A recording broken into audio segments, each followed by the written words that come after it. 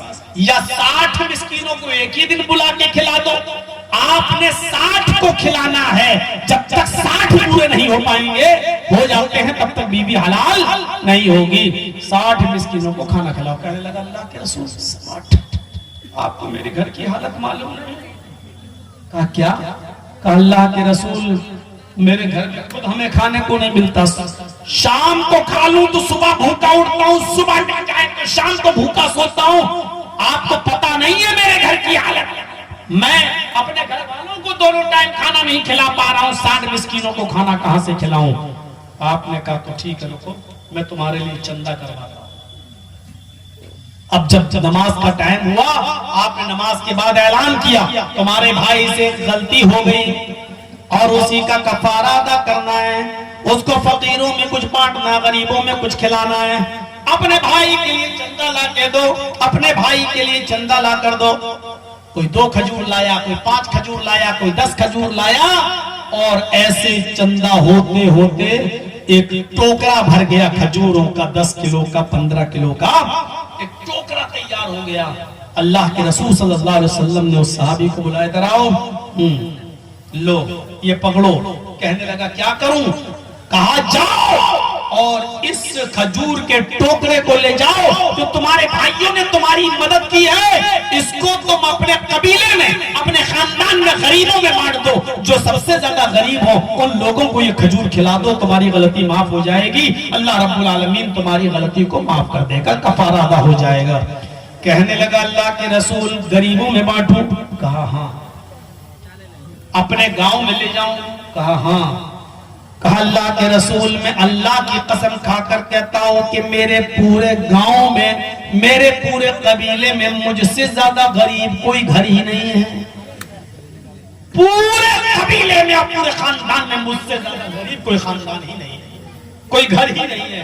اللہ کے رسول کے چہرے پہ مسکراہٹ آ گئی, ہنس دیے, اور آپ نے فرمایا سب سے غریب گھر تمہارا ہے؟ کہاں. کہ جاؤ پھر تم ہی کھا لو اور اپنے بچوں کو کھلا دو, تمہارا کفارہ بھی ادا ہو جائے گا. یہ ہے رحمت رسول کی اپنے امتیوں کے ساتھ. آج اس رسول کی تعلیم کو ہم چھوڑے بیٹھے ہیں, گلخور بن چکے ہیں. جگہ جگہ پر گالیاں, بڑی امیدیں تھی. بہار والوں تم سے جلسوں میں چیختا رہا کہ پورا ہندوستان تمہاری طرف نظر اٹھا کے دیکھ رہا ہے, لیکن تمہارے ریزلٹ نے ہم اتر پردیش والوں کو جو مایوس کیا ہے اور جو تکلیف ہوئی ہے. ہم لوگ بھوشیوانی تو نہیں کرتے, لیکن آپ کا ریزلٹ دیکھ کر اب یہ کہنے لگے لوگ کہ اب ظلم و ستم کے پہاڑ ابھی اور ٹوٹیں گے اور ابھی جھیلا جائے گا, بہت کچھ اب برداشت کرنا ہے. میرے بھائیوں, یہ چند بنیادی باتیں میں نے 1.5 گھنٹے کی تقریر میں 1:45 سے 1:15 تک آپ کے سامنے رکھی ہے. اللہ سے دعا کرتے ہوئے کہ الہ العالمین رحم و کرم تو ہمارے دلوں میں پیدا فرما دے, اور رسول اللہ کی سیرت سے ہمیں سبق لینے کی توفیق عطا فرما. ہمیں نبی اکرم صلی اللہ علیہ وسلم سے اپنے معاشرے میں سیکھنے کی توفیق عطا فرما, اور ہمیں ویسے اخلاق ہمارے معاشرے میں ہمارے پیدا فرما دے جیسے جناب محمد رسول اللہ نے ہمیں بتایا ہے اور صحابہ کرام کے تھے. ہمیں اپنے معاشرے کو اے اللہ مردہ سنتوں کو زندہ کرنے کی توفیق عطا فرما, ہماری ماں بہنوں کو پردے کی توفیق عطا فرما.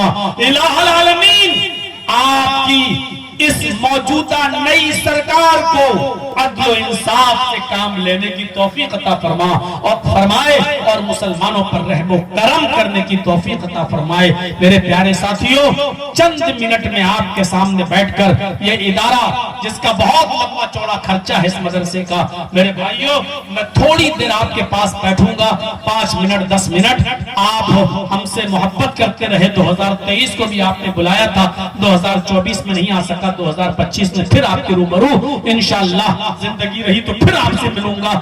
آپ کو اسی محبت کا واسطہ آپ میرے ہاتھ پر بھی کچھ دیتے جائیں اور اس ادارے کا تعاون کرتے جائیں، انشاءاللہ اللہ آپ کو اس کا اجر عظیم عطا فرمائے گا۔ بار الہ جب تک تو ہمیں زندہ رکھے، اسلام پہ زندہ رکھنا، اور جب ہمارا خاتمہ ہو تو ایمان پر ہمارا خاتمہ فرمانا۔ وما علینا الا البلاغ المبین، وآخر دعوانا ان الحمدللہ رب العالمین۔ السلام علیکم ورحمۃ اللہ وبرکاتہ۔ جزاکم اللہ احسن الجزاء۔ آئیے جلدی جلدی دیتے جائیے۔ سوال آپ کا آیا ہے کہ میت کو قبر میں لٹانے کا طریقہ کیا ہے؟ میت کو قبر میں داہنی کروٹ لٹایا جائے گا، اس کے پائتے سے لا کر اور ایسے اس کا سر اس طرف رکھا جائے گا اور داہنی کروٹ سے مردے کو دفن کیا جائے گا۔ ہمارے معاشرے میں آپ ہی کیا نہیں، ہم لوگوں کے ہاں اٹاوا وغیرہ میں بھی، یو پی میں بھی ایسی ہوتا ہے، چت لٹا دیتے ہیں اس کو، تو یہ سنت نہیں ہے۔ اس کو داہنی کروٹ سے، سیدھی کروٹ سے اس کو لٹانا چاہیے۔ اور ایک یوٹیوب وغیرہ میں وہ قبروں کا نقشہ بنا ہے، ہمیں قبر کھودتے وقت ایسی قبر کھودنا چاہیے کہ وہ اس کی پیٹھ جو ہے وہ اس دیوار سے لگ جائے، تو وہ مردہ بہت آسانی سے داہنی کروٹ سے قبر میں لیٹ سکتا ہے۔ تو اللہ تعالی ہمیں میت کو سنت کے مطابق ایسے چلیے لائیے جلدی جلدی